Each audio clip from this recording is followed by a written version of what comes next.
Atenção, porque vai começar a aula de História.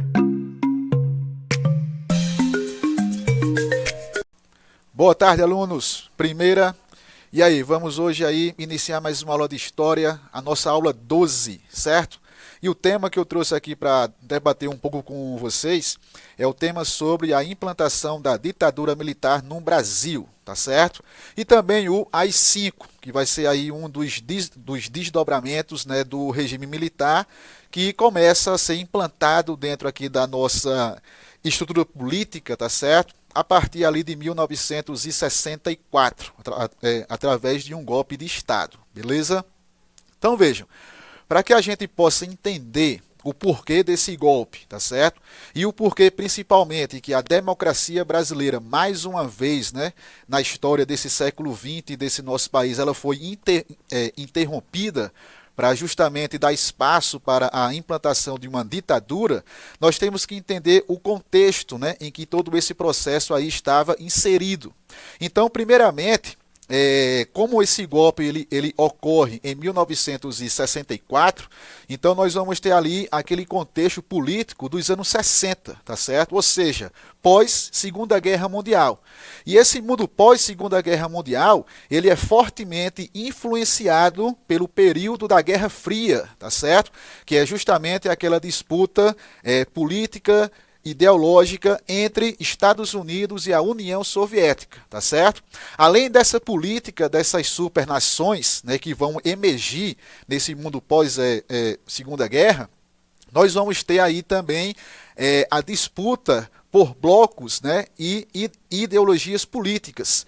Então, por exemplo, nós vamos ter os Estados Unidos, que defendem justamente o sistema capitalista, e nós vamos ter a União Soviética, que defende o socialismo, tá certo? Então, dentro dessa disputa desse mundo assim, pós da Segunda Guerra Mundial, nós vamos ter esse cenário justamente de uma disputa ideológica, tá certo? Entre capitalistas e socialistas.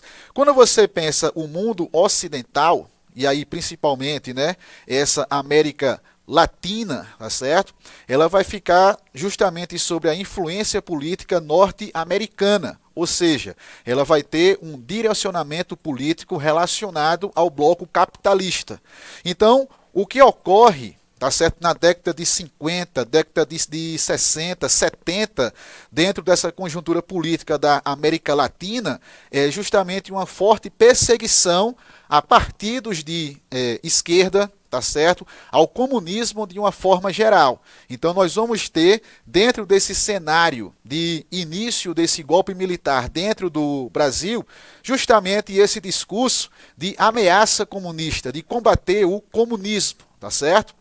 Então, esse Brasil, a nossa política, ela vai ser muito influenciada justamente pela política dos Estados Unidos, dentro aí desse contexto de Guerra Fria, tá certo? E a presidência, né, o presidente, né, que nesse momento governava o nosso país, era justamente o João Goulart, tá certo? Que vai ter em suas ações enquanto governo, ações mais de medidas populares, tá certo? E que não agradavam muito os interesses norte-americanos dentro desse nosso país. E também não agradava aos interesses das elites brasileiras, tá certo? Dos grandes empresariados, tá certo? Dos grandes proprietários rurais. Então, ou seja, os grupos dominantes, eles não se viam representados justamente dentro aí desse governo de João Goulart. Assim como também os Estados Unidos começam a ter um ranço, começa a ter aí uma posição contrária justamente às medidas tomadas dentro aí desse governo Jango, tá certo? Que é a forma popular que nós chamamos esse governo aí de João Goulart, tá certo? Principalmente dentro aí dessas medidas que passam a ser combatidas, tá certo? Principalmente ali aquelas medidas que foram decretadas pelas reformas de base, que é justamente um conjunto de propostas de reformas em todo o sistema político e social e econômico brasileiro, tá certo?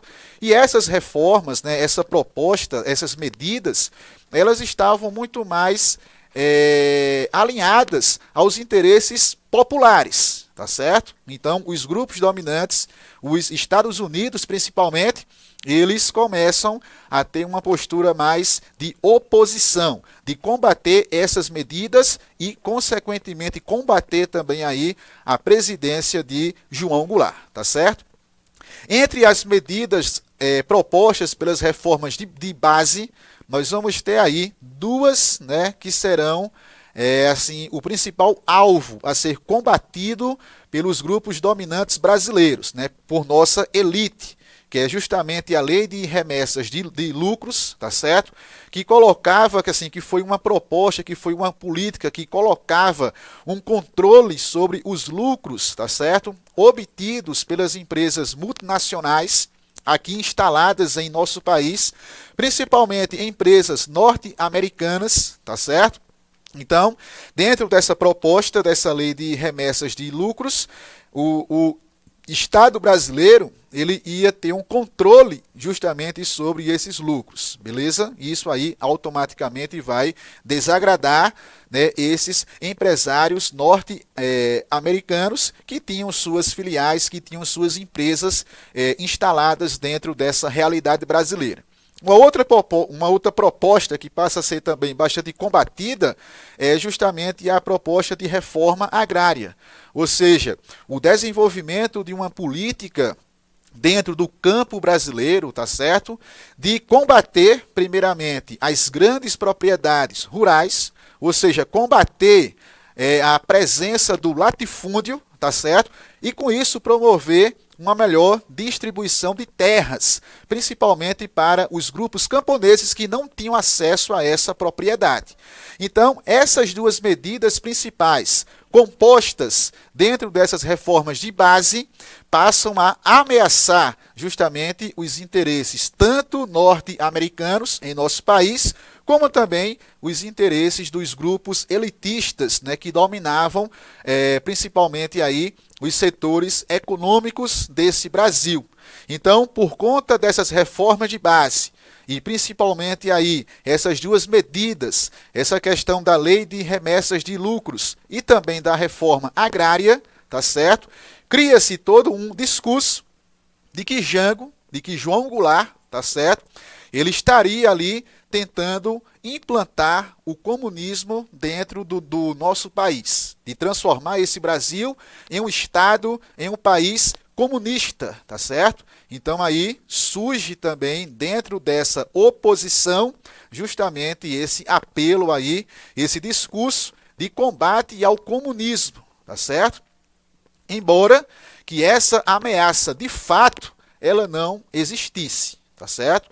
João Goulart, embora tivesse uma política muito mais popular, uma posição política muito mais de esquerda, ele não tinha ali forças e nem tinha também intenções políticas de promover, de implantar esse comunismo dentro desse nosso país. Só que esse discurso de combate ao comunista, de taxar Jango, tá certo? E suas medidas comunistas, é justamente o discurso aí utilizado para apoiar os militares, primeiramente, a darem um golpe, né, dentro desse governo e também tem uma certa justificativa, tá certo? Uma certa legitimidade para que o golpe de fato ele ocorresse. Então, esse combate ao comunismo, né, que é um reflexo direto aquele momento ali da Guerra Fria, tá certo?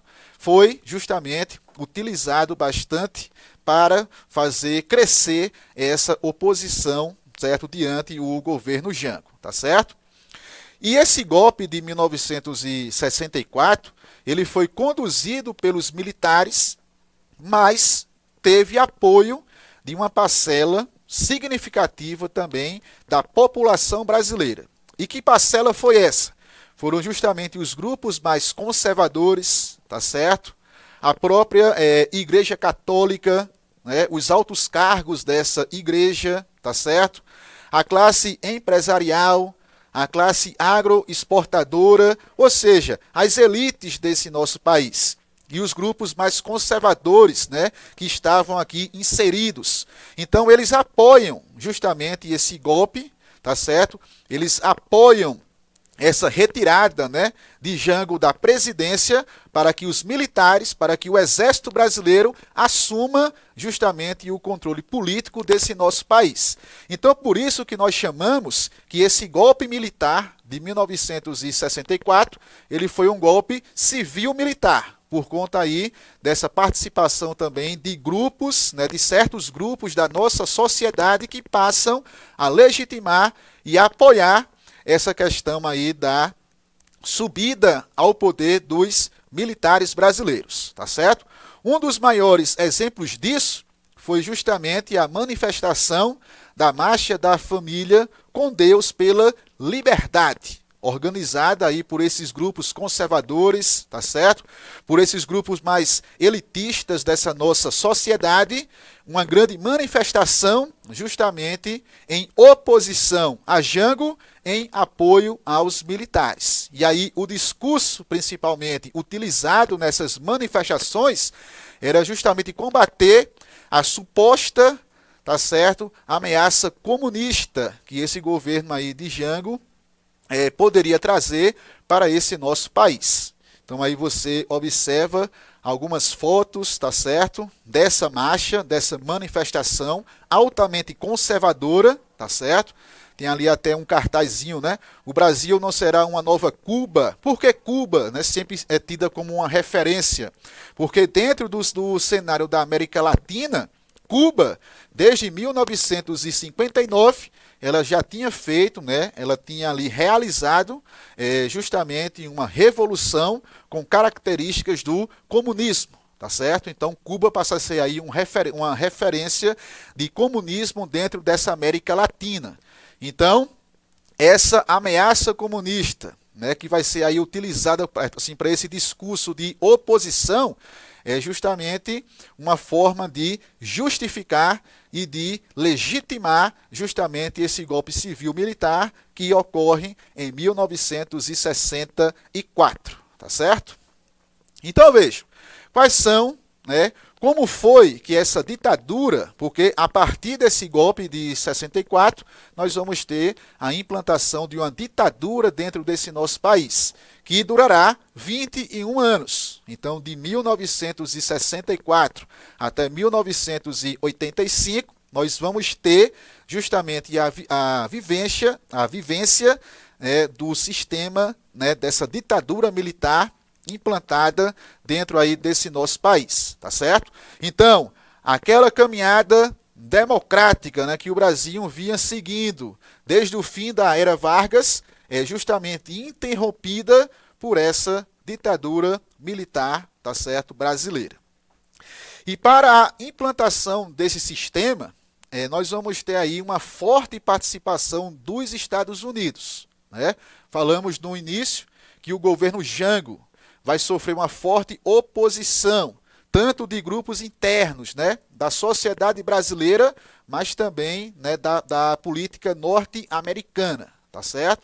E aí nós vamos ter um forte financiamento do governo norte-americano para a implantação dessa ditadura militar no Brasil. Aliás, todas as ditaduras militares que passam a existir dentro dessa América Latina na década de 60 e também de 70, tá certo? Então você vai ter Brasil, você vai ter Uruguai, Chile, Argentina.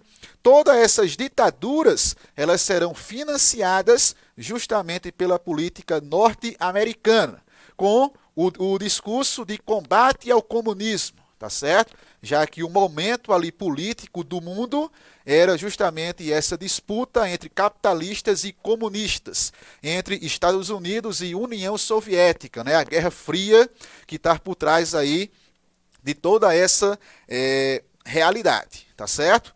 E aí, um dos institutos ou órgãos, tá certo, que vão idealizar esse golpe de 1964 e vão participar desse processo diretamente são dois. Então nós vamos ter o Instituto de Pesquisa e Estudos Sociais, o IPES, tá certo? E a Escola Superior de Guerra, E esses dois institutos, eles serão altamente financiados pelo governo dos Estados Unidos para justamente conduzirem justamente esse golpe que dá início à implantação dessa ditadura, tá certo? Então, em 1964, João Goulart, ele vai ser deposto da presidência da República a partir desse golpe, e aí nós vamos ter o início de um novo momento político dentro dessa realidade brasileira, que é justamente esse momento aí ditatorial, tá certo? E aquela democracia que vinha sendo construída desde 1945, ela é totalmente interrompida, tá certo? Primeiro ponto, né, para se implantar uma ditadura é justamente eliminar os poderes que possam combater, né, esse sistema ditatorial e também perseguir e eliminar qualquer forma de oposição. Então, o primeiro ponto aí vai ser justamente o fechamento do Congresso Nacional, tá certo? Então, aquele Congresso Nacional, ou seja, a Câmara de Deputados e o Senado, ele será fechado. Quando você fecha o principal representante do poder legislativo, então automaticamente o presidente, né, que representa justamente o poder executivo, passa a ter maiores poderes dentro dessa estrutura política. Então você diminui o poder legislativo e aumenta justamente esse poder do executivo, tá certo? E aí começam todo um projeto de perseguições e de cassações de políticos de oposição.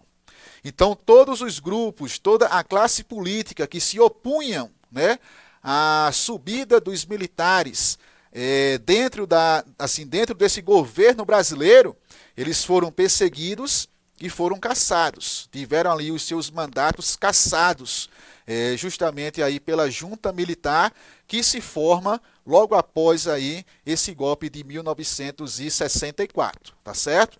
Então, esses dois primeiros pontos aí é de fundamental importância para que você possa entender como que se implanta uma ditadura dentro de um país. Primeiramente, se elimina poderes que possam combater o sistema ditatorial e também você passa a eliminar, a perseguir qualquer forma de oposição política que possa se formar em torno desse sistema, tá certo? E nós vamos ter a implantação do Estado de Segurança Nacional. E o que seria aí esse Estado de Segurança Nacional? É justamente um estado de exceção, tá certo? Um estado altamente autoritário que se forma, né, dentro aí dessa ditadura militar com o discurso de combater justamente essa ameaça comunista, tá certo? Então, o comunismo, ele passa a ser tratado nesse momento dentro desse Brasil, justamente como sendo aí uma ameaça à segurança nacional brasileira. Então, a implantação desse estado aí de segurança nacional é justamente você fortalecer um autoritarismo, tá certo? Através de uma ditadura para justamente combater qualquer prática ligada ao comunismo, beleza? E aí também nós vamos ter a implantação dos atos institucionais, tá certo? Primeiramente, com o fechamento do Congresso Nacional, os poderes da presidência da República, eles ficam maiores, tá certo?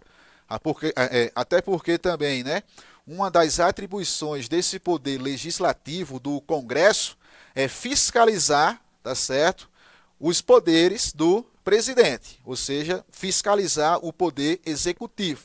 Então, se esse Congresso ele é fechado, então essa fiscalização ela deixa de existir e automaticamente o presidente passa a ter plenos poderes, né, para governar um país da forma que ele bem quiser, tá certo? Sem ter ali sem ter muito controle, né, sobre suas decisões, tá certo?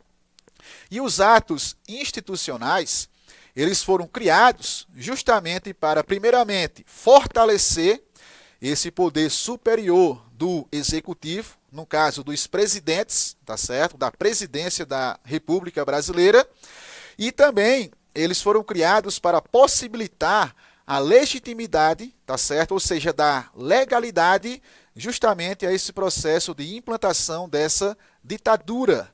Até porque a Constituição de 1946, que garantia o Estado democrático de direito, ela é fechada também, tá certo? Então, ela passa a não ter mais valor político dentro dessa vida política brasileira.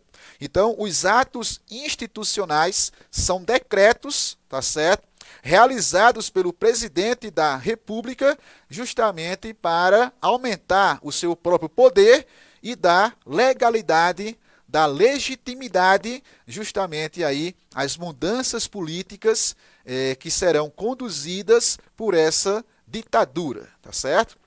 Então, nós vamos ter vários, durante o período dessa ditadura militar brasileira, nós vamos ter vários atos institucionais. Os principais deles foram os 5 primeiros, tá certo? E nessa aula aqui nós vamos analisar 3 deles. O AI-1, que foi o primeiro, AI-2, que foi o segundo, e o AI-5, tá certo? Que foi o quinto, que foi também aquele que representa o momento de maior violência dessa ditadura em relação à sociedade brasileira, tá certo? Então nós vamos aí conhecer um pouco desses 3 atos institucionais, AI-1, AI-2 e o AI-5, beleza? Então vamos pegar aqui esse AI-1. Esse ato, ele vai justamente aplicar, tá certo, a essa junta militar justamente poderes para cassar mandatos legislativos, ou seja, deputados e senadores que sejam de oposição ao regime, tá certo? Passam a serem cassados, passam a serem perseguidos, muitos inclusive fogem do Brasil, então vão para o exílio, tá certo? Também dar direito a essa junta militar de suspender direitos políticos, tá certo? De qualquer cidadão brasileiro, principalmente de grupos de oposição. E ele convoca aí também eleições indiretas para presidente da República, ou seja, o processo eleitoral ele vai ser totalmente afetado, tá certo? Então as eleições elas deixam de existir. E aí os presidentes militares que vão se suceder dentro dessa ditadura, eles serão eleitos de forma indireta, ou seja, sem a participação da população brasileira. Então as eleições nesse momento aí foram extintas, tá certo? Então nós vamos ter aí a suspensão dessas eleições. Ou seja, todos os valores da democracia, eles passam a serem desconstruídos para justamente dar espaço, dar lugar a um sistema ditatorial, tá certo? Que é representado principalmente por esse autoritarismo da figura do ditador. No caso, dentro desse Brasil, dos presidentes aí militares, certo? Então aqui nós vamos ter os 5 presidentes militares que vão conduzir esse período aí da ditadura militar brasileira. Todos foram eleitos de forma indireta, tá certo? Então não houve participação da população brasileira nesse processo eleitoral e governaram aí esse Brasil de 1964 até 1985. Então nós vamos ter o Castelo Branco, que vai ser o primeiro presidente militar, Costa e Silva, Médici, Ernesto Geisel e o último que foi o João Batista Figueiredo, tá certo? Então aí nós temos presidentes desse momento aí da ditadura, tá certo? Todos militares, ou seja, todos representam o Exército Brasileiro, tá certo? Eleitos de forma indireta pelo Congresso Nacional ou então por um colégio eleitoral, tá certo?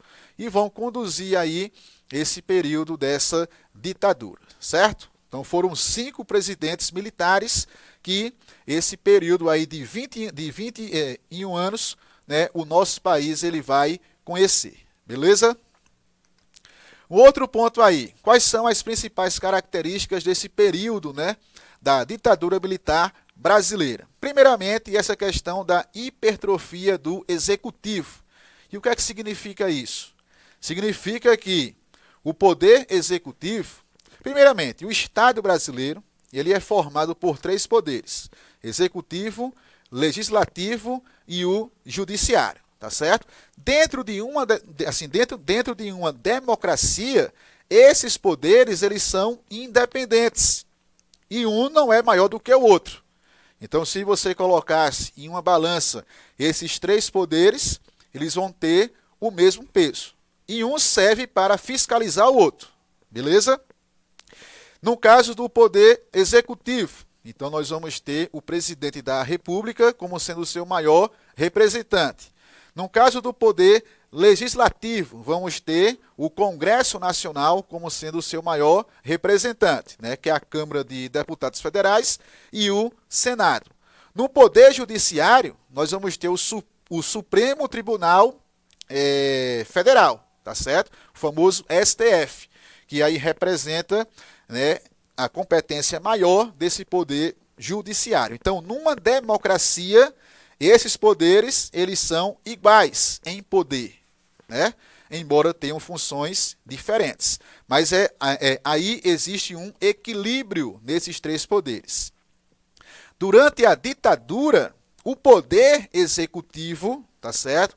Principalmente ali representado pela figura do presidente, tá certo? Ele passa a ter poderes maiores do que o legislativo e também do que o do judiciário. Então, quando esse poder executivo ele se torna maior, então automaticamente ele pode anular os outros 2 poderes. Nós chamamos que essa característica é a hipertrofia do executivo, tá certo? Então vejam, em uma ditadura, os poderes eles não estão equilibrados, eles não estão em harmonia, tá certo? Até para que o autoritarismo na figura do presidente ele possa se sobressair diante aí os outros poderes que formam esse Estado brasileiro, tá certo? Nós vamos ter aí também um grande combate e retirada das liberdades individuais. Então, o cidadão brasileiro, tá certo? A pessoa comum, a classe artística, a classe política, ela foi proibida de fazer qualquer forma de oposição ou críticas ao governo. Então, manifestações contra o governo, tá certo? Críticas à questão da liberdade de expressão, tudo isso passa a ser proibido dentro desse período da ditadura militar brasileira. Ou seja, as nossas liberdades individuais, elas são garantidas como direitos justamente dentro de uma democracia. Dentro de uma ditadura, não há espaço para o debate, tá certo? Não há espaço para o contrário. Então, tudo aquilo que for contrário, tudo aquilo que for de oposição ou de crítica àquela ditadura, né, àquele governo, automaticamente passa a ser combatido, tá certo, pelaquela ditadura. E aí nós vamos ter também uma grande censura dos meios de comunicação, tá certo? No caso ali da década de 60, 70, 80, nós temos o rádio e a televisão como sendo, né, os principais meios de comunicação que chegam até a população brasileira. Então, eles não são livres, tá certo, para promover suas matérias, para assim dar sua posição política, para fazer críticas aos militares. Então, aí você tem justamente um processo de censura, de perseguição e de combate às liberdades individuais, inclusive a nossa liberdade de expressão, né? De expressar o nosso pensamento, de promover críticas ou ser de oposição a governos estabelecidos, tá certo? Então, todas as manifestações sendo elas de oposição, passam a ser proibidas e passam a ser perseguidas durante, né, esse período aí ditatorial, tá certo? Assim como qualquer tipo de manifestação artística, seja no cinema, seja no teatro, música, tá certo? Se a arte passa a ser usada como uma forma de crítica àquela sociedade e principalmente de crítica àquele governo, também passa a ser combatido. Então essas liberdades, elas foram suspensas durante esse período aí da ditadura brasileira, tá certo? Apenas as ideias de apoio é que eram divulgadas e que eram aceitas, né, por essa ditadura, certo? Então, as principais características aí, né, de retirada dessas liberdades é justamente o aumento da perseguição aos opositores, sendo eles políticos, o cidadão comum, tá certo? A classe artística, entidades como a UNE, por exemplo, a OAB, tá certo? Então, aquilo que fosse contra os militares, automaticamente eram perseguidos e combatidos dentro dessa ditadura, tá certo? Que aí dentro, né, da lógica do Estado de Segurança Nacional, quem é contra os militares são inimigos do Brasil. Então, devem ser perseguidos e devem ser silenciados, tá certo? E esse silêncio, ele foi feito principalmente aí com diversas prisões arbitrárias, tá certo? Torturas, a utilização da tortura, né, para controle social, para combater qualquer forma de oposição, tá certo? Assassinatos, mortes. Então aí nós vamos ter um período bem delicado da história brasileira, onde o próprio Estado, tá certo, conduzido pelos militares, passam justamente a ter uma posição de muito autoritarismo e de violência contra a população brasileira, né, e principalmente aí contra os opositores, tá certo? Desde a classe artística, política, como também o próprio cidadão comum. Ele não poderia pensar, ele não poderia fazer críticas que automaticamente seriam combatidos, tá certo? E o discurso de comunismo, ele é bastante utilizado. Qualquer pessoa que fosse contra os militares era justamente dito como sendo um comunista. Então, automaticamente, uma ameaça ao Brasil. Então, era um inimigo da nação brasileira, tá certo? Então, esse discurso aí foi muito utilizado para justamente aumentar essas perseguições a qualquer forma de oposição, tá certo? Possuindo aí justamente uma realidade de mortes, tá certo? De prisões, de exílios. Muitas pessoas que tinham condição para isso passaram a fugir do Brasil, tá certo? Indo viver em outros países, justamente aí fugindo dessa perseguição dos militares e de toda essa violência promovida pelo próprio Estado brasileiro, certo? O AI-2. Então, a gente viu que o AI-1 ele vai aumentar os poderes do executivo, tá certo? O AI-2 ele vai definir também outras características desse período da ditadura. Primeiramente, vai colocar um fim em todos os partidos políticos que existiam dentro desse Brasil naquele momento, tá certo? Então, todos os partidos políticos foram extintos, caíram na ilegalidade, tá certo? E criaram dois apenas. Então aí nós vamos ter a implantação do bipartidarismo, tá certo? E também vão promover eleições indiretas para os governos dos estados, tá certo? O AI-1, ele vai promover eleições indiretas para o presidente da República, que será sempre um militar, que foram 5, tá certo? E o AI-2, ele também vai colocar eleições indiretas para o governo dos estados brasileiros. Então, esses governadores, eles são eleitos, né, entre aspas, eles são indicados, né, principalmente pelos próprios militares, para justamente reforçar essa ditadura né, e essa repressão principalmente nos estados brasileiros, tá certo? Com o fim do pluripartidarismo e a criação do bipartidarismo, nós vamos ter que durante essa ditadura militar, dois partidos políticos vão conduzir, né, as questões eleitorais, tá certo? E as questões políticas nesse momento aí.